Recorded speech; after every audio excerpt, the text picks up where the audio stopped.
Уникальный центр межвидовой боевой подготовки. სახეობათა შორისი საბრძოლო მომზადების უნიკალური ცენტრი გაიხსნა მულინოში. გერმანიის მთავრობამ გააუქმა ნებართვა კომპანია Rheinmetall-ისთვის, რომელიც აშენებდა ცენტრს და აუცილებელი ლაზერული იმიტატორებით ამარაგებდა. მშენებლობა რუსულმა კომპანიებმა დაასრულეს. Страивали полигон силами российских компаний. Экипаж сел в боевую машину. Აი ეკიპაჟი ჩაჯდა საბრძოლო მანქანაში, ქმნის იმიტაციას.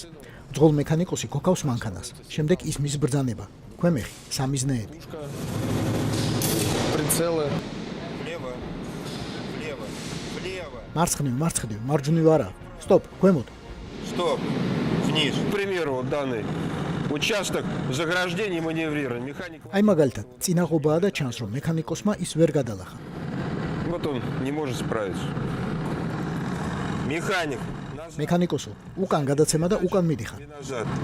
Вот если бы такая ситуация сейчас. ასეთი სიტუაცია რომ პოლიგონზე გქონდეს ტანკოდრომზე, მოგვიწევდა წვრთნის შეჩერება, ადგილზე გასვლა, დროს დავკარგავდით. Выезжать на это препятствие. Возвращать машину. Это ушло бы достаточно большое время. Это рабочее место в башне. ესაა ტანკის მეთაურის სამუშაო ადგილი. ხელსაწყოები ინფორმაციის გადაცემისა და მიღებისთვის, რადიოსადგური, ტყვიამფრქვევი. Прибор для получения информации, как радиостанция.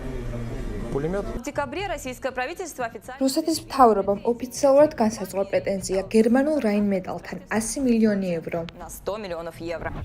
ეს ფული რუს არავინ გადაუხადა. ან აწი ვინ გადაუხდის, როცა ევროკავშირი გაყინული რუსული აქტივებიდან 140 მილიარდის უკრაინისთვის მიცემაზე მსჯელობს.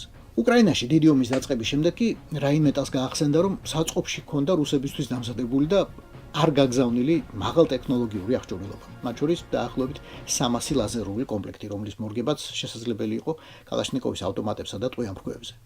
შპიგელის თქმით, კომპანია მზად იყო ტვირთი უსასყიდლოდ გადაეცა უკრაინისთვის, მაგრამ საბოლოოდ იდეაზე მაინც უარი თქვეს.